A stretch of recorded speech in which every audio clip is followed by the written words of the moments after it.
There you go. All right. This is my 2008 Subaru Outback XT. Down here, if you could take a look, this is my power steering pump. My son Jonah went into the Navy August 17th of 2020, and that same day, he was driving his friend home, and my power steering sprung a leak. I thought it was coming from the banjo bolt, but it was actually coming from the bolt on the side of the case. I don't know what the purpose of that is for, but it was pissing fluid all over my engine bay. It got behind my timing cover, got down and got on my pulleys, my accessory drive. And if you look here, you can see that the water pump has a smooth pulley that uses the back of the belt. It got on that. Well, I made it home really quick, shut it down. The next day, my son and I were gonna take it to get it looked at, and it was overheating.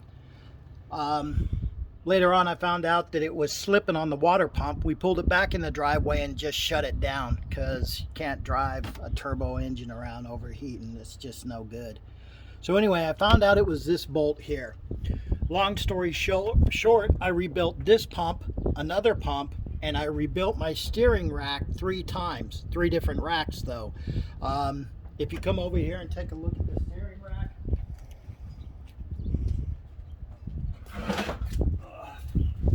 Okay. Built. There, see this divot right here? It's been punched to hold this piece into the tube.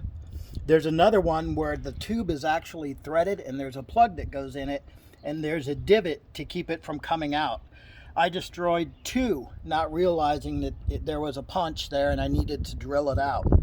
So I drilled it out, rebuilt it, got a good one, threw it in there, and this is the second one. This is actually my first one that I practice on, and I finally got this one right, so it's just sitting here just in case. This is the rebuild, huh? Yeah, just in case I have another issue. I rebuilt the inside of the cylinder, and I rebuilt the housing right here with the drive gears.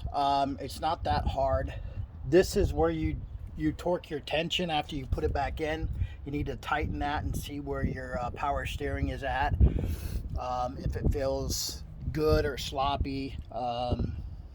Anyway, this will tighten it up and make it run nice. Once you do that, you screw down that lock ring and you're set to go. So I rebuilt those as a result of the leak. I've got my pulleys off, my dual overhead cam pulleys.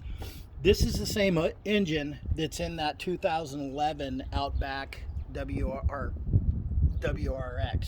not Outback. My 2008 and the 2011 WRX have the EJ255 turbo engine in them. My car's faster than hers. Why? I don't know. I've got the S-Drive, the 5-speed. This is the limited all leather edition. I like it. I've wanted one for a while, but I don't know why my car's faster, even though it has the factory 3 different tunes. It has the economy mode, the sport mode, and the sport sharp mode. So it has 3 different maps already built into it.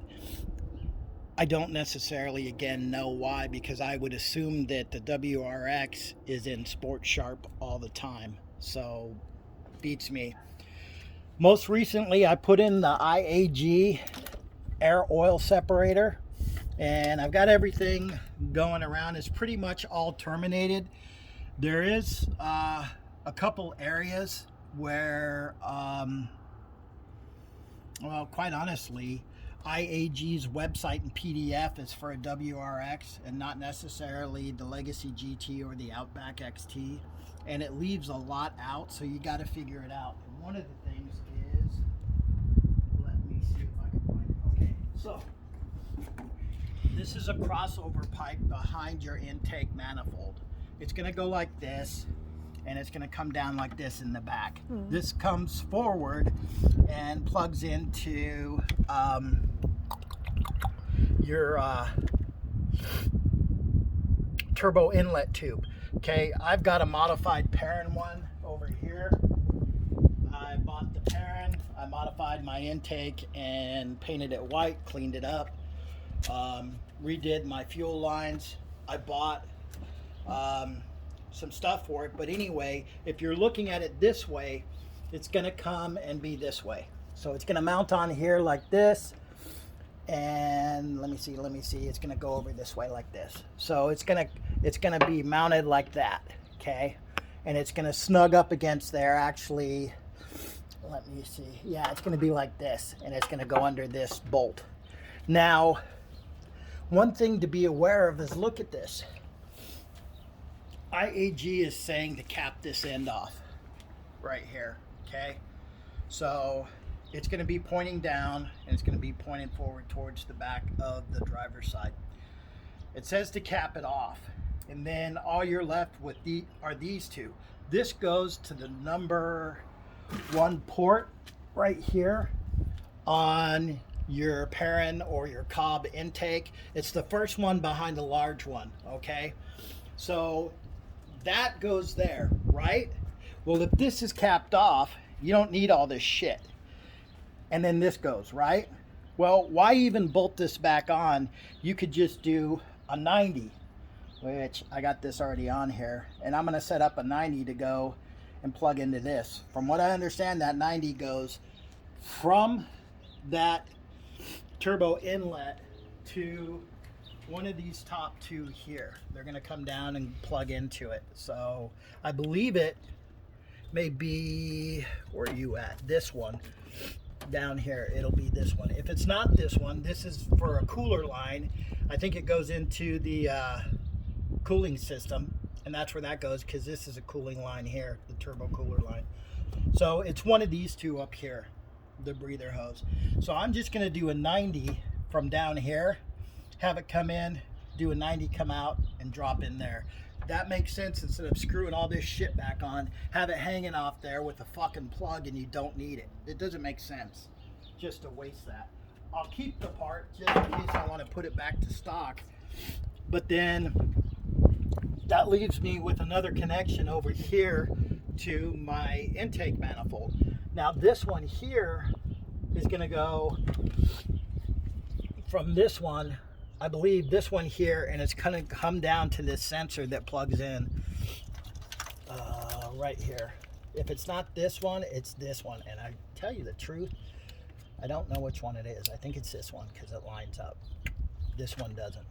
But anyway, it plugs in there. What the hell? Where does that go? Because if this comes off here and goes into the sensor, it's not capped. It's got to go somewhere. So I'm thinking that's going to circle back around and plug into one of my hose ports on my turbo inlet hose. Whether it does or not, I don't fucking know. I got to figure it out. Their description in IAG's PDF is pretty chintzy. I mean, you just don't know. It's just not well done. So I'm going to have to go back through and do that. I bought the Autobahn Legacy GT accessory ancillary kit with all these hoses, and it's missing this hose here. It's supposed to have that, and it's supposed to have my 2 heater hoses. It doesn't. So I don't know what I'm going to do about that. I got some silicone hoses, but I'm not sure if they're adequate. I think that's just a modified tube, and it may work, but I don't want it to collapse on me. That would be bullshit to have to take everything off. So that's where I'm at with that. I got the IAG on, pretty much terminated. Once I get that done, then I'll put on my intake manifold. My intake manifold, I got all new O-rings right here. I just put the old ones back on. I cleaned them up with some a chemical glycol for your tires. It renews your tires and rubber molding and stuff like that. And I soaked them in glycol, and then I shot them with some silicone spray and wiped them down and stuck them back in just for now. I'm waiting on my kit to come in. Over here is my Mishimoto upper and lower hose for the radiator. I have my Perrin Aftermap hose that'll go to my air intake, and then I've got my intercooler hose, which my intercooler's over there, and once I get ready to put the top mount intercooler back on, I'll deal with that. Over here, this will be close to wrapping it up. Over here, I got a fuel injector repair kit, and if you look at my fuel injectors, these hats that sit on top of this, you're gonna have a crown here, and then you're gonna have this hat that sits on right there and seals around that injector, those ports. This thing, as you can see, is all eaten up and nasty. So I got a new kit, a rebuild kit. I gotta stick a pick in there and pull my filters out and then reinsert them.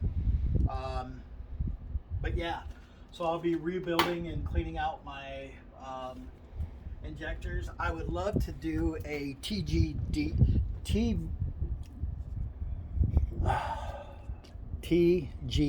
delete, which is this part in here. If you're living up in northern Idaho or you're living out east, you need these because we get enough snow and chill that your car needs these to help adjust your throttle when you start your car on cold days. Over here towards Oregon, Caldwell, it doesn't get that cold, but if you go up north, you're going to want to put these back in. I'm thinking about get deletes, but the problem with deletes is you got to tune your car. So probably what I'll end up doing, keeping these. Oh, look at that gasket. That's all nasty too. It's beaten. Shit, I got to replace. You just find more and more stuff you got to do. I'll probably strip these down, scrub the hell out of them, and then powder coat them black. I don't know. If I'm going to do something, I want to do it right, and I want to make it look good, so I always go the extra mile and do shit. I don't know. I'm just a tweaker that way when it comes to cars. Here's my Jeep I was working on when I got cancer, prostate cancer stage 4. I said, fuck it. Once I get my car done, I'm selling that gray Legacy wagon to the scrapyard. We're going to sell that Corolla and get rid of it. I'll have 2 cars out of here. I'll turn around, finish this Jeep, and give it to Jacob because it's automatic. I'm a firm believer every family needs an automatic in case you break a leg or you get hurt and you can't drive stick that well. Your arm's broken. Having one automatic in the family makes sense. I don't like them, but it makes sense. All right. So that's a brand new engine. Yeah, that's a $3,500 engine. I got it cammed. Yeah, so anyway, that's the Jeep motor.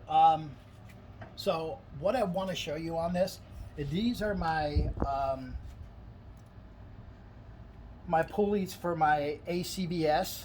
And ACVS, what it does is on her WRX and my XT, what this does is this pulley's on here, and as you see, it has multiple holes here. That goes on your camshaft snout. If you come over to my car, I'll show you what I'm talking about.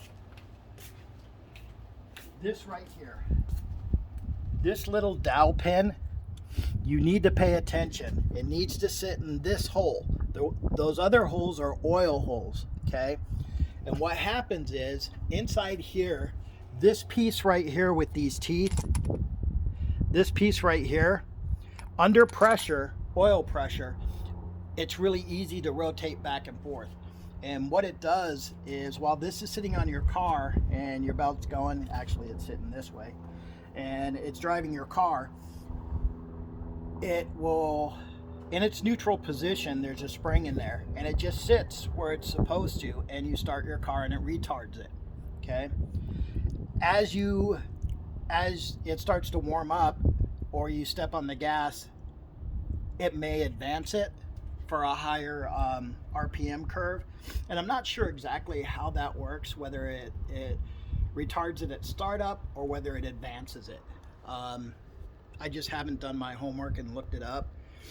But either way, it works under oil pressure.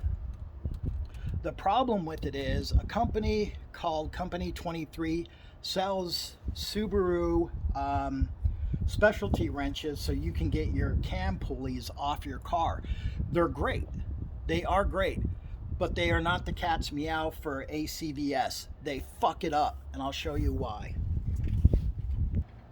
They make several different ones that go on your different pulleys, so you could take this out, without damaging your car. It makes it easier. There's many tricks you could do to take these off your car. Here's a different one. This one is for the ACVS. See these 3 notches here?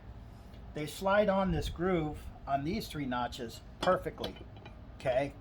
And you would think they're spaced just right. Where are you at? So, okay, right there. So you would think this is how you take your ACVS pulleys off. This is not what you use. This is how you break your ACVS. There's not a lot of information out there on the web or on YouTube about this. There's a couple of guys that have done it, and I've had to search for it. This is a $150 tool. It's in the factory service manual, and it's on the bulletin board where they tell you use this tool to remove these pulleys from your car. And why that is they specifically fit on the inside on these grooves, these teeth, okay? And you could still remove this Allen head. What happens is if you do not use that tool, like I said, oil comes in here and it's allowed to advance. Under pressure, it's easy to turn. Right now, you can't turn this inner part. With the oil pressure, it'll rock back and forth. There's a dowel pin that it rotates on at about 30 degrees back and forth. And then there's a spring that brings it back to neutral, okay? What happens is when you grab the outside of this with this other tool right here, the inside, when you're turning on this, you're risking shearing off that pin on the inside and that spring. You snap those off, you're done. It's done. You'll gouge the inside, you'll tear up the mating surface, and of course they need to slide like butter. It's not good. The only place that makes these gaskets to rebuild your ACVS is Russia. That's why they sent me this cute little Russian girl on a sticker and a bunch of no fear stickers. Why, I don't know, but the guys are great. They're a fun group of guys. I ordered off of eBay and talked to them. They sent me a message. They're the only people that manufacture these. Subaru doesn't want you rebuilding your pulleys. They don't want you rebuilding your rack. They don't want you rebuilding anything. And they don't even offer the parts. You have to buy them through third-party people who make those. Why is that? It's just the way Subaru is. They would rather that you spend $150 per pulley. Now, you could get them used for like 80 bucks, I think. On eBay, you could get used ones and they'll be fine, they'll last you. But what happens is, some Subaru owners, what they don't realize is if you have a turbo car and you're getting a P100, or I think it may be the P001, I could have those ass backwards either way.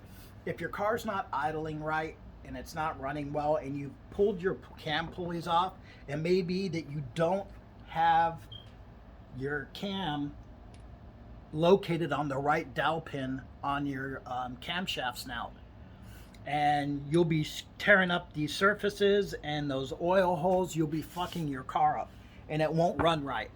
The idle will be off.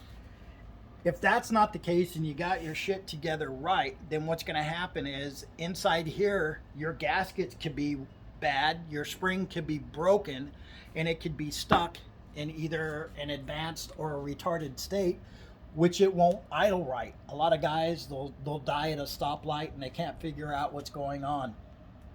A lot of times it's these gaskets and it's not oiling right and it's just not engaging. So just be advised, get the right tool. Do not always rely on Company 23 or the knockoff wrenches to do everything for you. Make sure you do your homework, because the right tool will save you a lot of time and money. I mean, you put your time into this. I like wrenching on cars. I like, modifying my stuff. But I try to do as much homework as I can. And there isn't a lot of information on this wrench for these ACVS pulleys. So you need to make sure that you're getting your shit from the right people and you're getting your information right and you're using the right tools. Otherwise, you could just spend all that money and time putting a new timing set and a bunch of stuff on your car and you could fuck it up. And that's not what you want to do. Not at all. So I've got that. The next thing I gotta put on, like I said, Mishimoto and all the accessory parts. I've got a Cobb short throw shifter that I gotta install in it. And I think for the most part, I'll have all my stage 1 stuff done for my car. Oh, I got a Grimspeed turbo heat shield. It's ceramic coated with the gold insert, the gold thermo insert to reflect the radiant heat. And I got the mounting kit because mine's kind of rusted. And what I've done is I've ground it down because I also did, if you look over here, I did the IAG stainless braided oil feed lines for your turbocharger. And the problem is mine originally was on the top of my block right here. There's 3 different positions for Subaru. Top of your block, back over here, and somewhere else, I don't know. But I had to plug this one on the top of the block and put this back over here. The problem is the factory mount bracket is too big for it to fit under this AN fitting. So I'm gonna have to rotate it a bit, and as you can see over here, this screw that was a bitch to get off right here to mount your hard line for your heater coolant, it was a pain in the ass to get this where it's at. I'm gonna have to loosen it, rotate it towards the turbo more, get this screw in, and then insert this back down under there so I could put my heat shield on. I'm really excited about having the Grimspeed heat shield. As any of you guys know, as soon as I took off my intake manifold to start working on stuff and cleaning it up, all the hoses were brittle, dry, they broke, they snapped off on me, and it's just been, you know, a graduation and process for fixing a turbo car. I love this car, but I'd like to get it back on the road as soon as I can so I can kick my wife's ass. We did a little zoom test out from Utah to Caldwell when I bought this car, and it ran great. It was a great car. I love it. We slept in it. We pulled over. It has enough room. I used to be 6'2". As I've aged, I'm now 6'1". I fit in the back of that, no problem. We crashed out. It was great. I'm not going to be using this car for off-road purposes, mainly street. This is kind of like my dad's vehicle, but yeah, this is just kind of what we're doing. Rosie and I have been working on this shit for a while. Oh, another thing. Fuck. Every Subaru I've owned, the battery terminals and the battery lug connectors are shit. I found out that my computer kept skipping the lugs, the original lugs. Say I tightened this down and I rotated it, it was all corroded under here, snapped, and you couldn't see it from the top. It was separated. So it was connecting intermittently and throwing my computer off. I rebuilt all my lugs, marine grade, upgraded cables, upgraded my grounds, have additional grounds on my engine so the computer and everything runs. That's one of the things they talk about with Subarus that you need to do. I also rebuilt my main line going into my ECU and harness here, my fuse block for this. I almost forgot what this was. And I rewired that, and my alternator wires. I rewired it all just because I figured if I was going to touch it and have to touch one component, I was going to do it all. So I did all that. Shit. There's just a lot of things when it comes to buying a used car and doing stuff. So anyway, I got to get this button down, get that silver wagon out of here, get the Toyota Corolla out of here, get my Jeep fixed and done so Jacob has a vehicle to drive. Yeah, I'm getting closer to it. I gotta get another toolbox. I got a bunch of orders or people wanting me to fix their cars this summer. I don't know necessarily what's going to come out of that. I was thinking about going to CWI and getting my intermediate technician certificate and just do mobile mechanic. I'm getting older. I like working on stuff. I like helping people out. I don't know. It's just something that keeps me busy. It's good money. You know, a local shop was charging him $1,800 to replace his clutch. And he's a neat guy. I've known this guy for years. And he asked me if I'd do it for him. I said, yeah, I'd do it for about $800. I could have it done in a day. You buy all your parts and I'll do my homework. You just got to shoot me the year, make, and model of your car, and we'll figure it out. Stuff like that.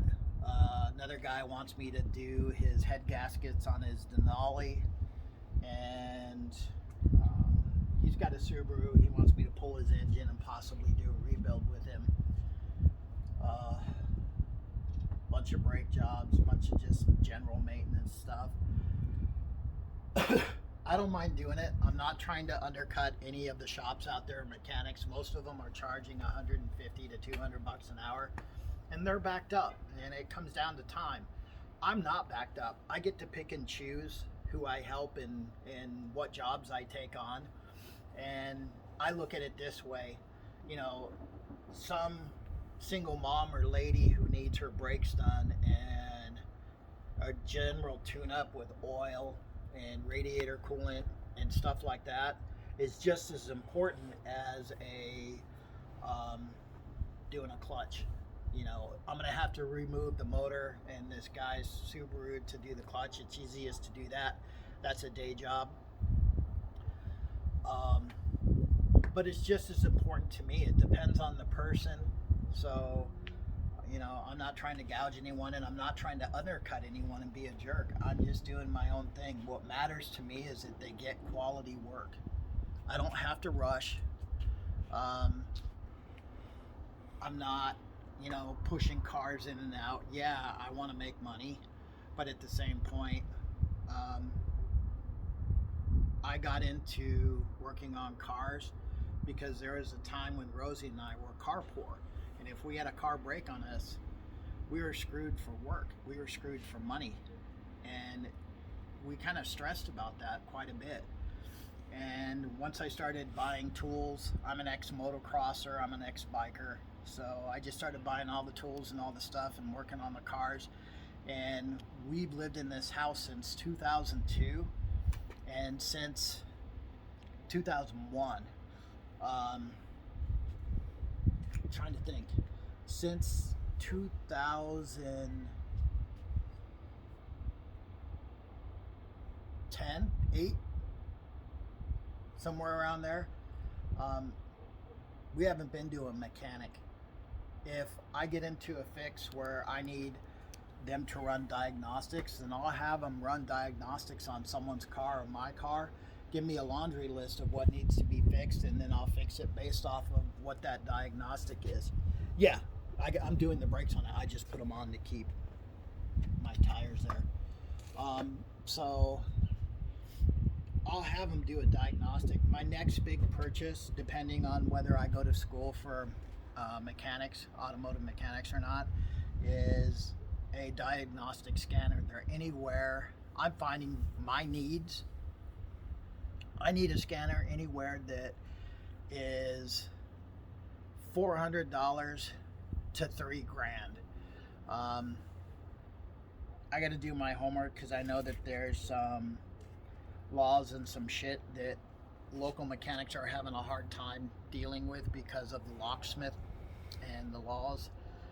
And basically, mechanics used to be able to program keys and they charge a premium for it. There's some equipment out there that allow you to program keys and program your computer, and that's what I'd like to be able to do. I'd like to do some engine swaps. So what that means is that little shitty white car over here, Shitty white car. this one we bought for $500 and we've been driving it as our beater for 2 years.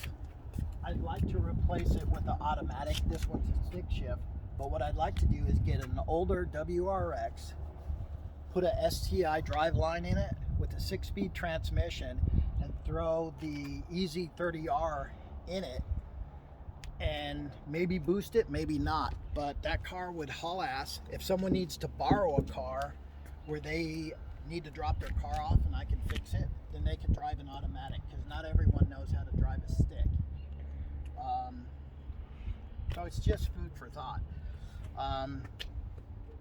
I know this has been a long video. It's not what I planned it to be. It's just kind of giving you guys an idea. Yeah, $500, 2 years. I've swapped the motor in it.